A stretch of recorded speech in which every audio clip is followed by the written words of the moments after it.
पिंजरा पिंजरा रे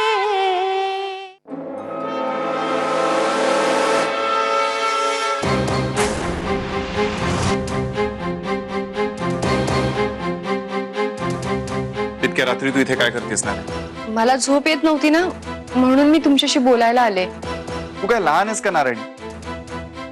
तुला झोप येत नाही म्हणून अख्ख्या घराला उठवायला? हे बघ, झोप येत नसेल तर जा ना, काहीतरी वाचत बस. वाचण्याची सवय तर नसेलच तुला, त्यापेक्षा मग जा हॉल मध्ये जाऊन टीव्ही बघ.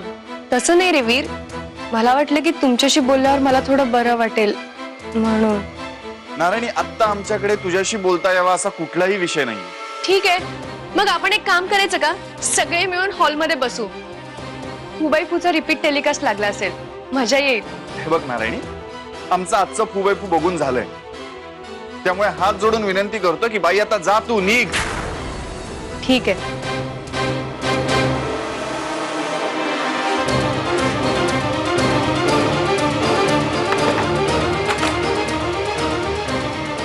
फालतू बाई आहे काय तर म्हणे टीव्ही पाहू आता.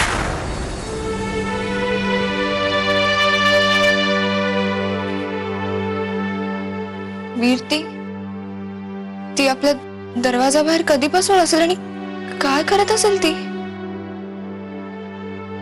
दीप, हे बघ, सोड तिचा विषय आता. नको काळजी करूस, काही तासांचा प्रश्न आहे. काही तासांनंतर ही 7:30 आपल्या आयुष्यातून कायमची गेली असेल.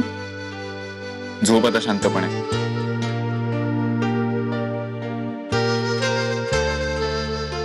मला भीती वाटते.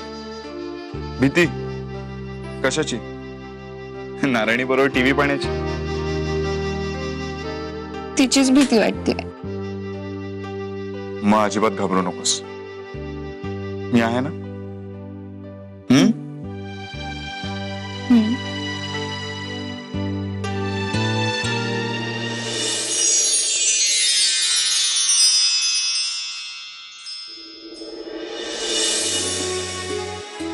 चहा.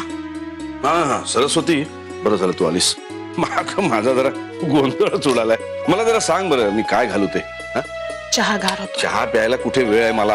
आता मी तयार कधी होणार, जाणार कधी, पोचणार कधी? मी आज तरी मला वेळेवर पोचायला हवं. बरं बाई, जका झालाय चहा. झालं तुझं समाधान? आता मला सांग जरा, मी काय घालू ते? तुम्ही खरंच जाताय? तर तू येणार नाहीयेस? सरस्वती, हे बघ, मी तुला आतापर्यंत आग्रह करत होतो, आता विनंती करतोय. अगं, आपल्या एकुलत्या एका मुलीचं लग्न आहे का? आपल्याला मुलगी आहे? असं एखादा शब्द बोलून रक्ताची नाती तोडता येत नाही सरस्वती. एक चूक करून तिने आपला विश्वास तोडलाय. असली पोकळ नाती कशाला जपायची? कारण कुठल्याच गोष्टी अशा सहजासहजी सोडता येत नाहीत. नाती गोती तर नाहीच नाहीत. बरोबर आहे, नाती व्यसनासारखीच असतात. व्यसन सोडायचा माणूस जेवढा जास्त प्रयत्न करतो ना, तेवढा जास्त त्याला त्रासच होतो. हो. तू अशी कुठली व्यसन केलीत हा तुला त्रास कळायला? नारायणी नावाचं व्यसन होतच की मला इतके वर्ष. आता ते सुटलंय. तुम्ही मला कायम आठवण करून देता.